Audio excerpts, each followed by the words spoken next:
Everyone wants to be rich. Everyone wants to acquire some wealth. Everybody wants to be a millionaire, right? We all want this. We all want to be able to afford the things that we want in life. We want to be able to do what we want to do in life. And certainly acquiring some wealth makes this a possibility. But most people, even though everybody wants to be rich, most people simply will not do what is required to attain that goal. Most people simply cannot save money for whatever reason. And this is one of the frustrating things for anybody that does any kind of financial education, trying to educate the public on this stuff. It's very frustrating because everybody wants to be a millionaire. And when you crunch the numbers, it's actually not that hard.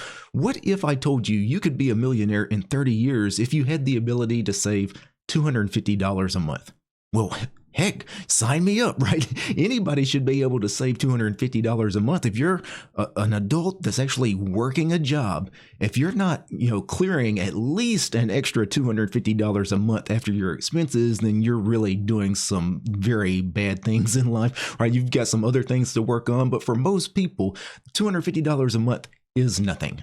So let me switch over to my browser, and I'm going to use this compound interest calculator from the investor.gov website.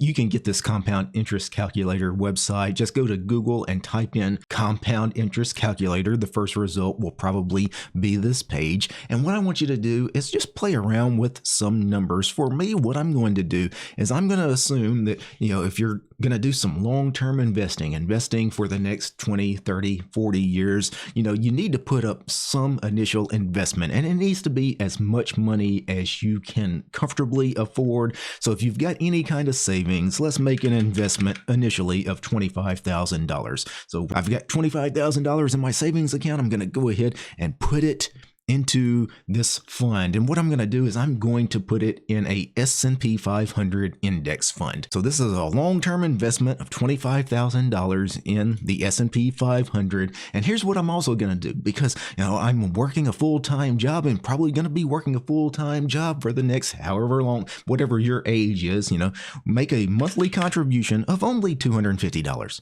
That's all I'm asking. Start with $25,000 up front and then add $250 a month. $250 a month is nothing, right? That's a very easy savings plan. Length in years, let's imagine that you are, let's imagine that you're 25 years old and you'd like to retire kind of early, say 55. So let's do 30 years, right? And the interest rate now, on average, since 1957, the S&P 500 has averaged a return of around 10.5%. So if we eliminate some really bad decades going back in the 30s and 40s with the Great Depression and World War II, if we eliminate all that and just start in the 50s going forward, the S&P 500 on average, it's about a 10.5% return on average. So if we plug in these numbers, $25,000 initial investment, $250 a month added over 30 years at an average annual interest rate of 10.5%, let's calculate that. That's $1 million. Just slightly over $1 million is what that investment will be worth in 30 years. And this is not something that is difficult. For one thing, the $250 a month is nothing. And again, many people, if you've already kind of been saving, many people do save for potentially buying a house or maybe buying other expenses like a car or a boat. If you've got any kind of initial savings, put that up front because that does make a big difference. But let's imagine you don't have any savings at all. Can you still put up the $250 a month? You probably can. But let's say you have absolutely no money at all for an initial investment. And let's calculate that at 10.5% over the next 30 years. That's still more than $500,000 without you putting up any money at all up front. So, this is not hard, right? Acquiring wealth, many people make it out to be some kind of monumental task where you've got to just be lucky at life. You've got to have a phenomenal job that pays just enormous amount of money, or maybe as traders and investors, we have to hit it big. We have to get lucky, or just get really lucky in life, maybe hit the lottery or marry a rich woman, whatever it happens to be. And it's not like that at all. This is dead simple. This kind of plan right here is dead simple. Let's imagine you didn't have $25,000 savings. What about if I only have $10,000 savings, and calculate that? Still doing $250 a month with an initial investment of 10 grand, $750,000. Now let's imagine, hey, DT, I don't have 30 years. I'm already 50 years old. I want to retire, in the next 15 years. Okay, well, let's do 15 years. Now, since you're 50 years old, I'm going to assume you've got some money. Let's say that you can comfortably do that $25,000 initial investment, but you've also got a really nice job. You can probably do $500, right, a month over the next 15 years. Again, 10 and a half interest annually. Calculate that. That's still $300,000 you can make in 15 years, even if you're at age 50. And these are not big numbers. And if you had a really good job, and let's say you could comfortably put away $1,000 a month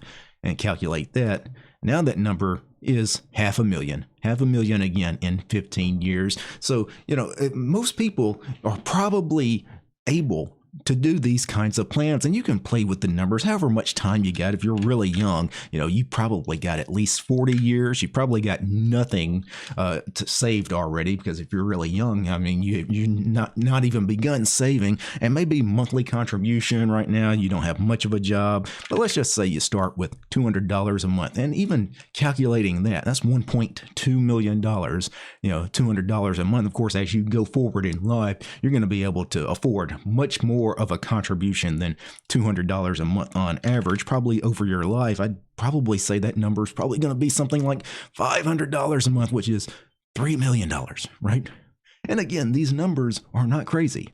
Nothing about this is crazy. So anybody that says that they can't become a millionaire, acquire some wealth, become rich, explain to them the magic of compound interest. Explain to them that all it takes is just saving money, and saving money is not hard. Saving money is simply not spending money on stuff that doesn't matter. Because I know people in life. I know a lot of people in life right now, friends of mine, family members, you probably know these people too, that following some of these plans, some of these numbers I just put in this calculator, you've got several people that you know in life that could easily have that $1 million, $2 million, $3 million number, sitting in an account right now, had they actually put some of the money that they make. Because I know friends and family that have good jobs. I'm talking about people that make hundreds of thousands of dollars a year, and they blow it on things that they don't need, really big, expensive cars, trucks, SUVs, boats, and motorcycles, and things like that.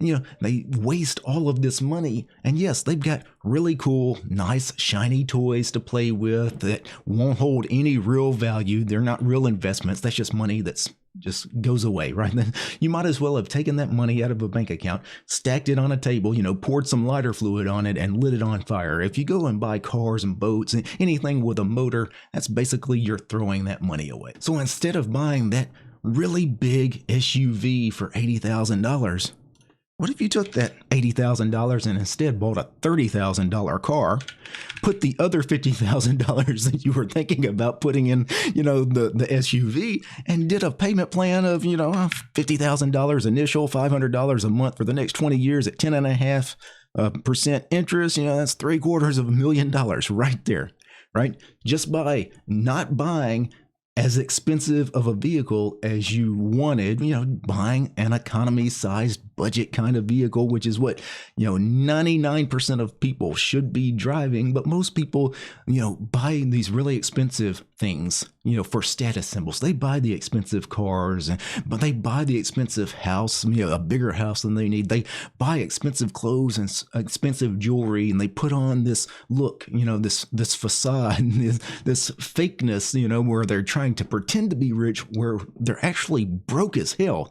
Well, how about actually living like you're broke as hell, but in actuality, be rich, right? It's the reverse. You've got to do the opposite. So the next time you're going out, you're thinking about blowing a few $100 on some kind of new shiny toy, some new tech device, whatever device you're going to buy that you don't really need, but you've got all this extra money because you've got a nice job and you're going to spend all that money. I want you to think about this. I want you to think about what these few bucks that you're spending right now could be in 20, 30, 40 years, because that's how you have to think. It's not, hey, I'm going to go spend this $1,000 on this thing I want right now. Don't think about that $1,000 right now. Think about that $1,000 in 30 years. had you put it into a index fund and let that interest accrue on that. At the end of the day, you can't think of your money now as being that actual value. You always in your mind have got to think of what that money could be in the future. Anyway, just some food for thought. For those of you that want to check out my book on Amazon, for those of you interested in options trading, check out my book, The Super Wheel Options Strategy, which is a book about my favorite options trading strategy, the wheel strategy. It's available on Amazon. You'll find a link to it in the description below. Peace, guys.